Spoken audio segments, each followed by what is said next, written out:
You know, you hear the word expansionist. These are people who are invading our county. So you had that in Tana River. You also had that in Lamu very strongly. You had that in Kwale, and now here in Kitui. And security issue in the same area. It doesn't matter whether they are frontier counties or internally. And as you know, it doesn't even matter whether the two counties have similarity in community engagement, like the case of Murkomen and Machakos. You would have expected that because this is one community living largely in the larger populations, one community, that it was not going to be an issue. But it's still an issue.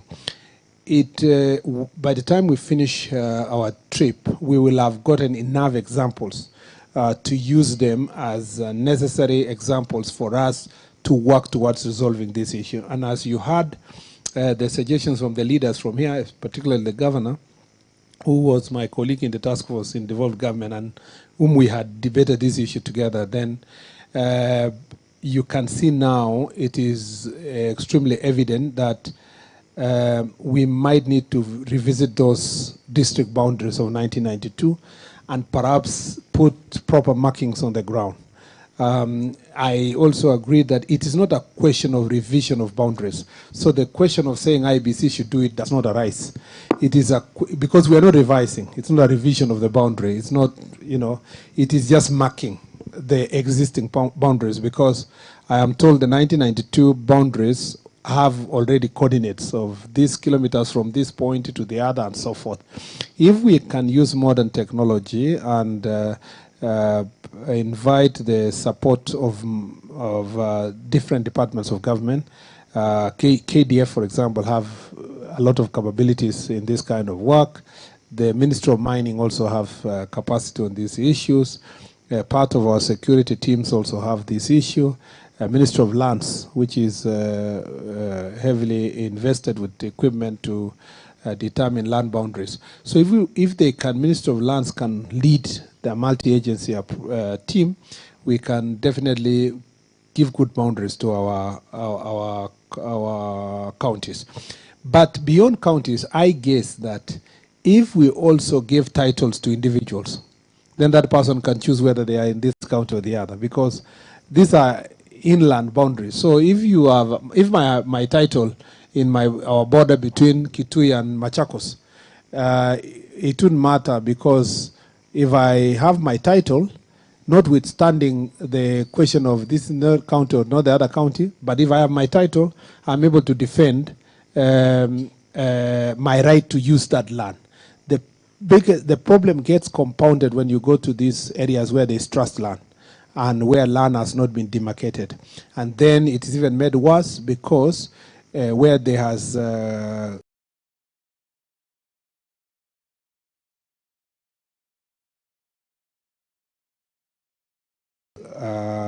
conservancies, group branches, like the case of now Kitui and Tana River, then the situation gets even more compounded. So our report will be already reflecting on what possibly will be our recommendations, is that we will be recommending that those boundaries be marked. And in the alternative, it can start by ensuring that we issue titles along those boundaries. In some cases where there is trust land or public land, it is better to establish government institutions in between to create buffer zones.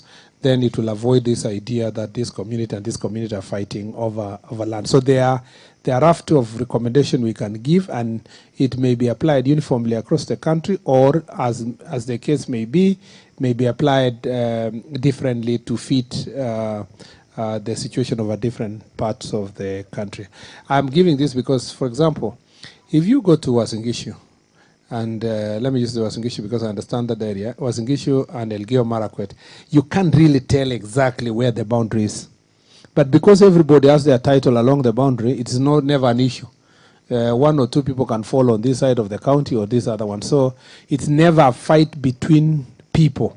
It ends up being counties wondering where you are going to put the cess, collect cess. And that's a small problem to deal with than where you see communities in pastoral areas say now in the same Kerio Valley region, clarity of boundary between Baringo and Turkana, for example, or Baringo and Samburu in some places, or even among Baringo itself, internally within the community. So that's why I'm saying it's not one fits all. Maybe in these White Island areas, Central Rift Valley, most parts of the Rift Valley Highlands, Nyanza, it may never be a big problem. It becomes a problem where there is a big land that is causing trouble in community. So we will look at that.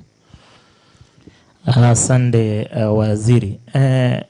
Nikikuregesha Kitui, tunajua kutokana na desturi wananchi wa Kitui ni wakulima.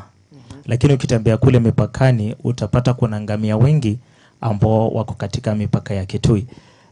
Katika ile hali ya vita baina ya lishe kati ya wale wafungaji wa ngamia ambao wanavuka Kitui na wale wakulima wa Kitui ambao wanataka kulinda mashamba yao, kuna vifo ambavyo vimekusudiwa mingi.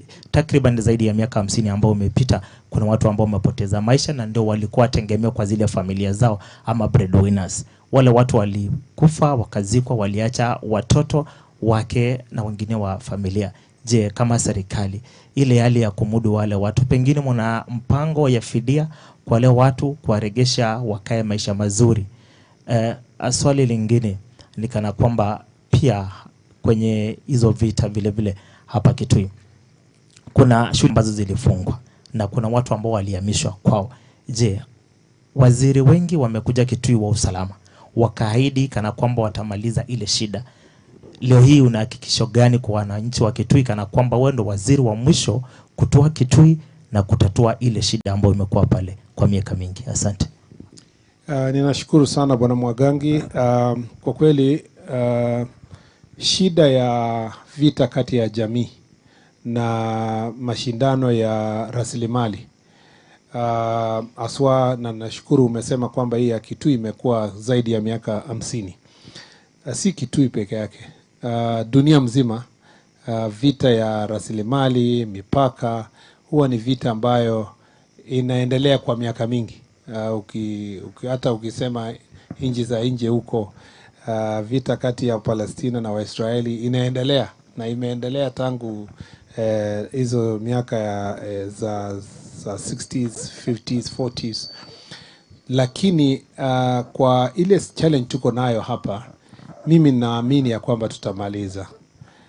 Kwa muda gani siwezi nikasema hivi sasa kwamba itaisha kwa muda fulani. Lakini leo nikisikiliza sana ile maoni imetolewa, kuna sehemu ambayo tukipatia serikali iendelee na hii game reserve, especially Kitui South, hiyo sehemu yote kwanza tutasuluhisha shida kubwa, kwa sababu ni sehemu ambayo imevamiwa sio na wananchi tu wa kutoka counties zingine, ni pia hata wananchi wa kutoka Kitui. Kuna wale wamevamia hiyo game reserve, na kuna pia ukweli kwamba kuna wakora fulani wanajificha huko kwa sababu ya space yenye iko, na wako na bunduki na nini, kama vile umesema watu wengi wamewawa kwa sababu hiyo. So solution moja hiyo game reserve, either kwa KWS ama kama county iko na uwezo ya kusimamia, wapewe nafasi ya kuandika rangers ambao watachukua sehemu hiyo, na wananchi wote watolewe kama wanatoka Kitui ama ni nje ya Kitui. Hivyo tayari tungeweka hiyo itasaidia pia kuondoa hiyo shida, na italete buffer zone kama vile ninasema, italete buffer zone kati ya jamii zote mbili. Pia kuna sehemu ambazo tayari serikali imechukua na imekuwa training ground ya security forces. Hiyo ikiendelezwa kwa sehemu zingine, na naamini pia kwamba italeta suluhisho ya kudumu. Na kwa hivyo hiyo suluhisho yenye nimesema itahitaji rasilimali fulani na itahitaji bajeti. Italeta police resources zaidi, na nikasema kwamba tutahakikisha wanawajibika kwa OCS na kuwajibika kwa wanabadilishwa mawazo, wajue kwamba ingawa wameandikwa kazi na wako wanaishi katika jamii, wao sio Na mbali na hayo tutaangalia pia marupurupu yao kama inaweza kuafadhalishwa kidogo ili kwamba kusaidia, na hiyo sio suluhu iwezekanavyo, na SWA ninaangalia hiyo two reserves suluhu iwezekanavyo, na SWA ninaangalia hiyo two reserves kama kwanza itaondoa kama kwanza itaondoa ya fanywa ikuwe ya serikali. Pia mashule ambaye ilibomolewa, ikiwa mna moja ya police station, tumesema kwamba tunamaliza ujenzi ya hiyo police station. Tunashukuru county government kwa sababu wanajenga kwa pale kwa wiki 3 zilizo mbele yetu, na pia tutawaachilia sehemu yote ya Kenya kuwa kwamba wakora wanakuja kubomoa police station ati kwa sababu wako na shida ya boundary. Police station ni ya Kenya, sio ya county yoyote. Tumesema kwamba tutapeleka polisi pale. Asante sana. Makueni from here 250 or so to get there. Similarly, Kitui is literally a landlocked county. Beyond the security measures that you are going to take, don't you think that the lack of access roads from here to Ola, which is the immediate neighbor, what is the government doing to sort this problem of Tana River? My second question, along the border of those two counties, and he did promise to set up a military base. As the government abandoned the making up to almost 70%. 4-5. So you have the landmass they contribute is about maybe 70 is an exaggeration, 60% of the landmass in the country.